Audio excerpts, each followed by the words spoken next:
explore the world without having to leave your kitchen. Join me as I take some of the most popular dishes from around the globe and give them a healthy twist.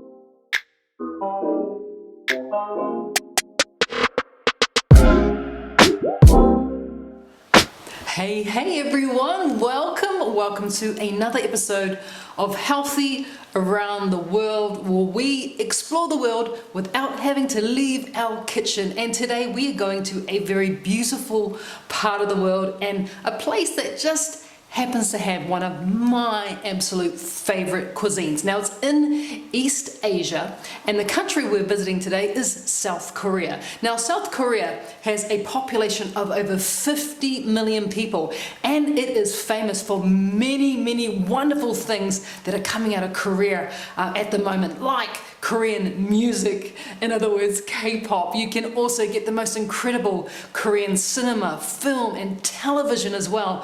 But as I was saying, one of my favorite things that comes out of Korea has to be Korean cuisine. And you get things like the most delicious Korean barbecue, all the little side dishes they serve with it known as banchan. There is a famous tteokbokki that comes out of Korea, and something that I actually eat every single day. Every single day I eat kimchi, because not only is it a wonderful addition to put onto the side of whatever it is you're eating, but it is one of the most healthiest fermented foods that you can include into your diet on a daily basis. You just need a little side dish, tastes incredible, looks after and supports your healthy gut microbiome. So today's recipe, we will be cooking up an absolute treat. In fact, this particular treat, when we've got a special occasion that happens in our house, the kids always ask for this particular treat, and that is Korean styled fried chicken. Yes, we're doing fried chicken today. I'm super excited to show you guys this recipe. We're going to start with the sauce, because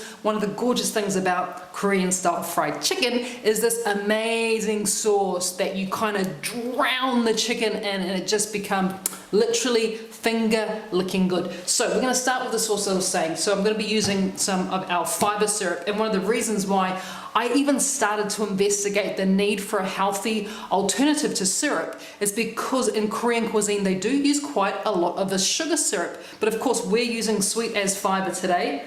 Of course we are.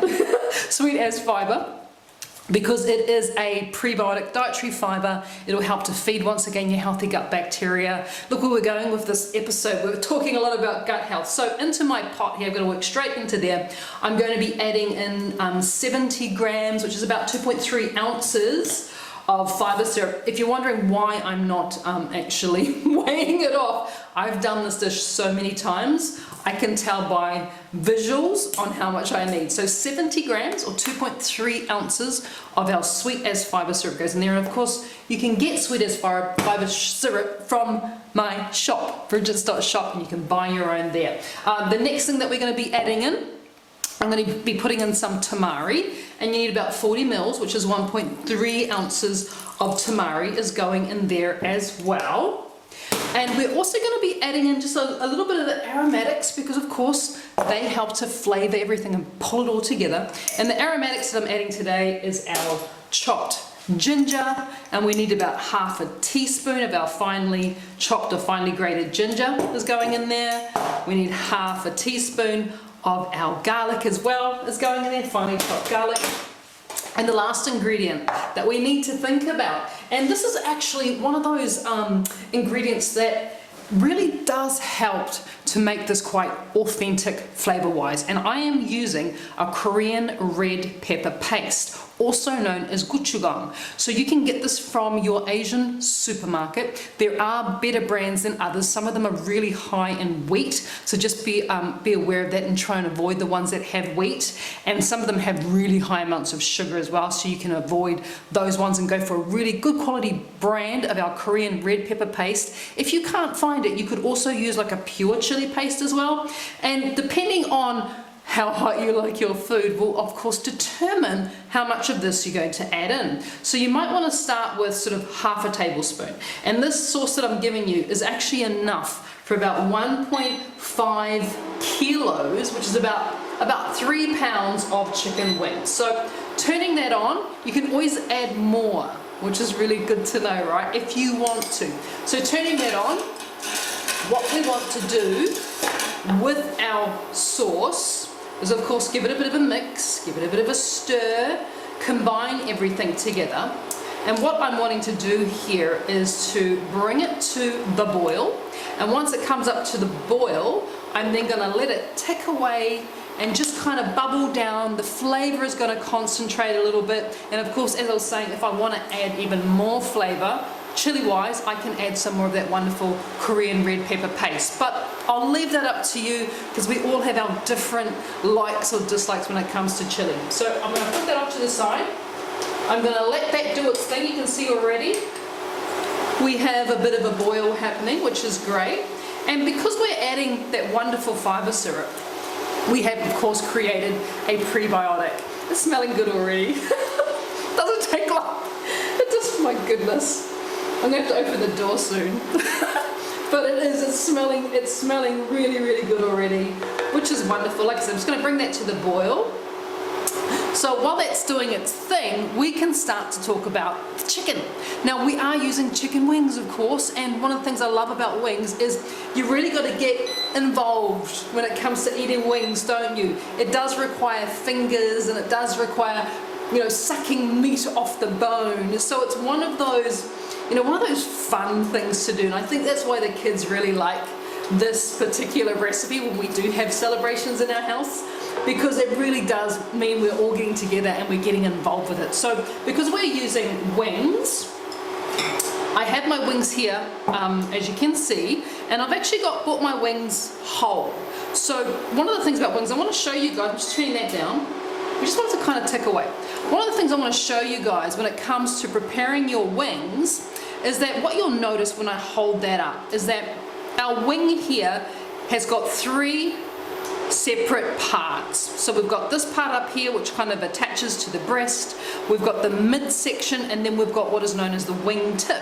Now I don't want to use the wing tip in my Korean chicken. I mean you could, literally, you could do this, right? You could just fold it over and you could use the whole entire wing.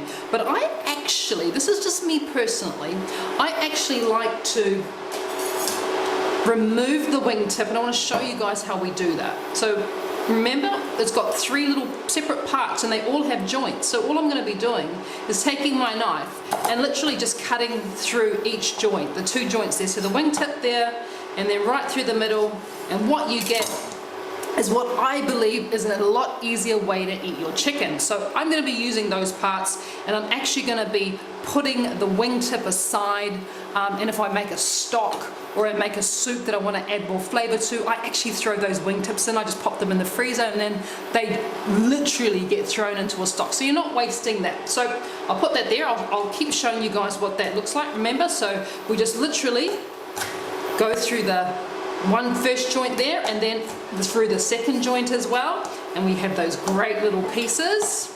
Our sauce is looking good. It smells, I wish you guys were here. It smells so amazing. I'm going to turn it off. Sauce is done. Easy, right?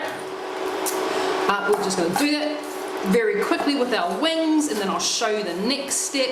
But this is a really nice way, I personally believe, to serve your wings, especially if you, that went through really easy, especially you know, if it's for a lot of people, because it just makes them so much easier to eat this way. And of course, as I was saying, pop those in the freezer.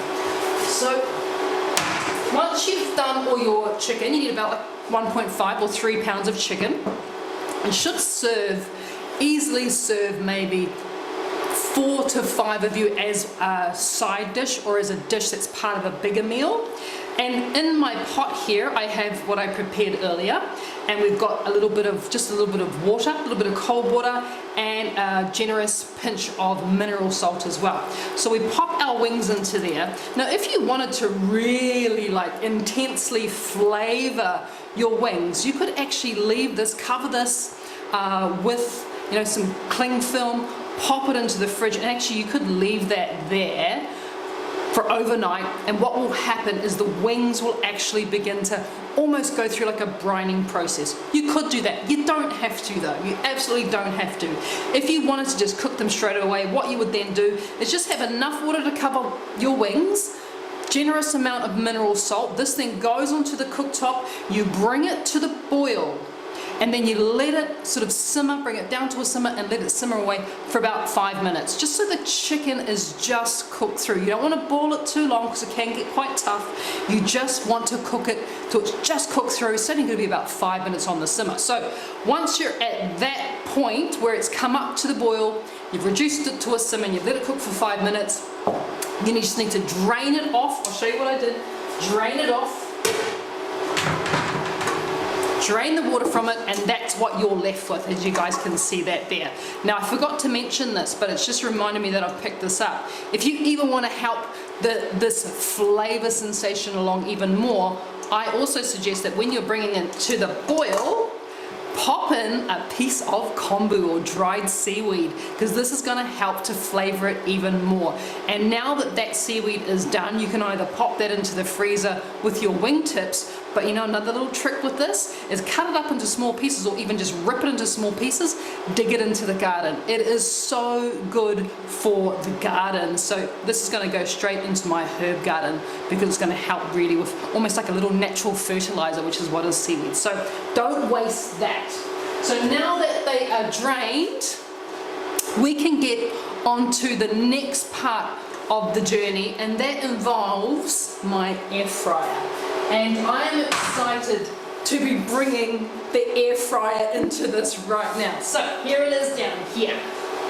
Yes, we're going to be cooking our recipe in the air fryer, which is super exciting, and this is also going to help to ensure that we get really good crispy, almost fried like quality. Yes, you can cook this dish in the oven if you don't have an air fryer, but if you do have an air fryer, this is literally what air fryers are made for. I'm serious, is this ability to cook without having to deep fry, but to still get a really golden and gorgeous color on the outside and crispiness. So with that in mind, where should I put this? I'm running out of space here. I'll put that there for now. With this in mind, what we're going to be doing firstly, and this is really important, and I think it's something that a lot of people forget to do. And when it comes to your air fryer, I want you to treat it like a little mini oven, because that's basically what it is. And so yes, you need to preheat it like you would preheat an oven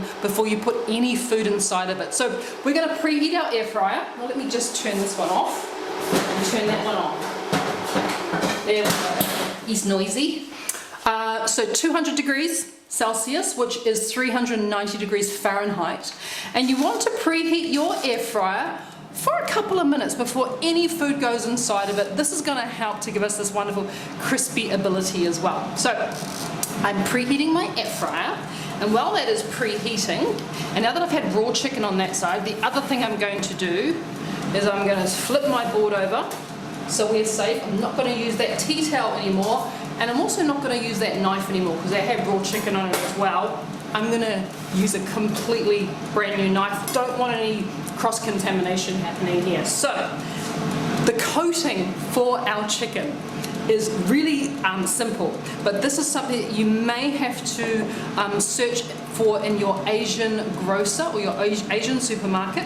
I find it in some supermarkets, but not all, and that is potato starch. Now, potato starch is a resistant starch, so it is actually a little bit better for us than, say, a rice flour and a tapioca flour, in that it resists being digested in our lower intestine and actually goes right through to our large intestine and helps to feed our healthy gut microbiome. So look for potato starch, and the potato starch is actually going to give the chicken a really crispy, crunchy exterior as well, which is very exciting. So I'm going to grab myself up a bowl. I've got 200 grams of of potato starch. I'm just going to pop it in there, just like that. I may not need all of it. We shall see.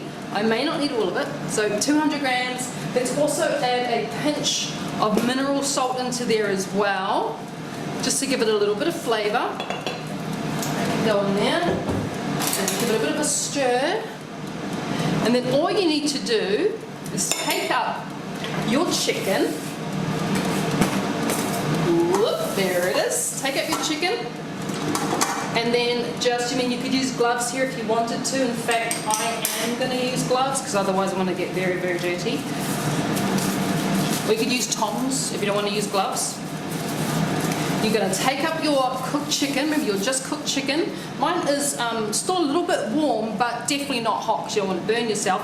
And then you literally just roll the chicken through just like that. It's really, really easy to do. So take up your chicken pieces. As you can see, we've got some wonderful looking pieces here, and give it a bit of a roll. As I was saying, you may not need all of this potato starch. A little does actually go a long way. And because we have pre-cooked these chicken, we're also going to be getting, we're also going to be getting that potato starch sticking to it really, really well without having to run it through any egg wash or anything like that first. So it's a pretty clever little trick, and of course it makes our chicken cook a lot faster once it goes into our air fryer as well. So my air fryer now, I'm pretty happy with it. It's been a couple of minutes that it's been preheating. So I'm now going to go on to filling my basket. And once again, when it comes to air fryers, you do have to be a little bit mindful. So I'm going to teach you guys a few little tricks here. So the first little trick is a very, very light spray of coconut oil, or even avocado oil, like that, literally. That's probably not even like a quarter of a teaspoon goes in there. That is just gonna help to make sure that our chicken doesn't stick to our fryer basket. And what you'll notice that I'm actually doing here is I'm laying the chicken out. I'm ensuring that there's a little bit of space between each chicken as well. I'm not sort of overcrowding them in the basket. And I am definitely making sure that there is only one layer of chicken. Because when it comes to air frying, I'm going to do a few more for you. When it comes to air frying, you want to make sure that your basket is not overloaded, and you want to make sure it's in a single layer, because you want the air to be able to circulate around the food. It's going to cook more evenly, and it's also going to ensure that we get that wonderful crispy exterior, which we need when it comes to fried chicken, right? You need to have a crispy exterior. So, you may have to, chances are, depending on the size of your air fryer, you may have to work in batches here. So just be aware of that. And then the last thing I like to do is, once again, got my little coconut oil spray, and that's it. It doesn't need any more than that, which is crazy when you think about it, because normally fried chicken gets fried in lots and lots of toxic oils. So we're going to pop that in just like that and get rid of that glove. Back it goes. I have this set, as I was saying, on 200 degrees Celsius, 390 Fahrenheit, and we're going to leave that to cook. And it's going to take, depending on your air fryer, it's going to take anywhere from sort of 10 minutes up to about 15 minutes to get cooked. We'll see you back real soon in about 10 minutes. See how our chicken comes out. All right, we are done. Let's have a look at what we have. Look at that lovely golden crust we have on. I just want to give it a bit of a knock because I want you to hear it. Can you hear how crispy it is? It's wonderful. Now, I actually left mine in just for a couple minutes longer, and the reason why I did that is just to get them really, really golden. But you can literally take them out after about, say, 15 minutes. But once again, it depends on the strength and how good your air fryer is. So I'm really happy with that. The next thing that we need to do is grab ourselves up a bowl, and I'm just going to tip them straight into the bowl here. The wonderful, crispy, fried chicken wings. And of course, we've got more. You would just do another batch right now. So yeah, you do have to work in batches, but it's totally worth it. Trust me on that. So now that we're at this stage, I'm going to grab back my sauce that we made earlier, that wonderful red pepper paste sauce that you can see here. And as I was saying, if I can find my spoon, there it is. I'm going to have a little bit of a taste because I want to determine whether it needs a bit more of that red pepper paste or more chilies, or whether it needs other little flavors just to balance it out. This probably for me personally could do with a little bit more chili, but because because our son Mace eats it, he's not a big fan. I don't think I will add any more of that Korean paste to it. But what I will add, just to balance it out, is just like, you know, a little tiny bit, maybe a teaspoon of apple cider vinegar. It's just going to help just to make it a wonderful balance. We have the sweetness from the fiber syrup, we have obviously the chili from the gochujang, and now we have a bit of acid in there from that little bit of apple cider vinegar as well. One more little taste. Oh, perfect.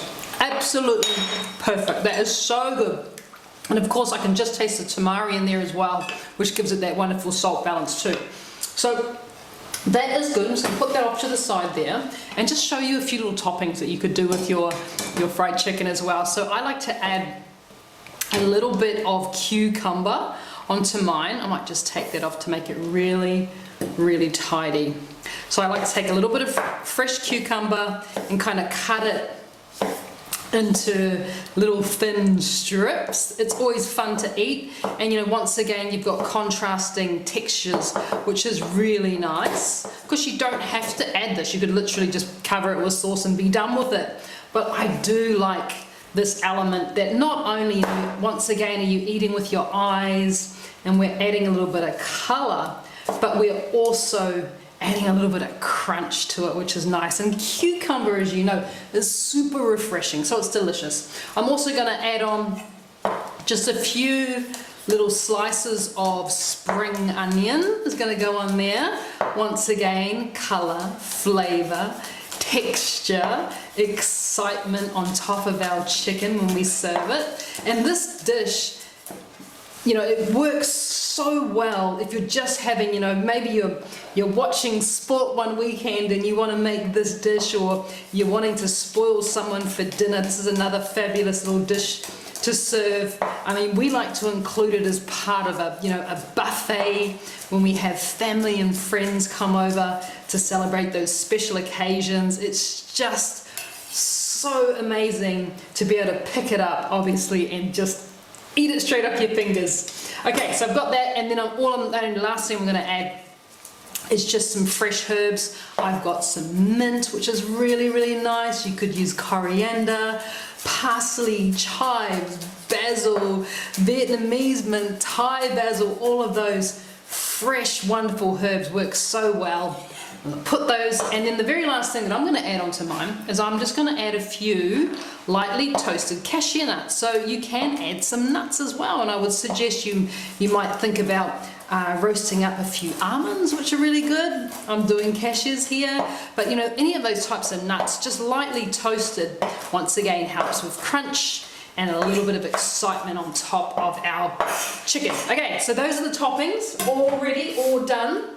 I'm now going to take our wonderful sauce and literally pour it straight over the chicken, just like that. I'm doing it in a bowl, as you can see, because then you get the ability to give it a bit of a toss. And this is really going to help to make sure that you've got a little bit of that sticky, flavoursome, gorgeous sauce all around the outside of your chicken. A little bit more, just for luck, right? A little bit more for luck.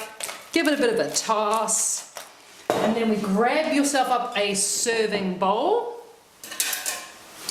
And then we just make a lovely little pile of our chicken in there. We don't want to waste any of that sauce either. So, you know, your next batch of chicken, once it's cooked, can go straight into this bowl, because you can see I've got some sauce left down the bottom.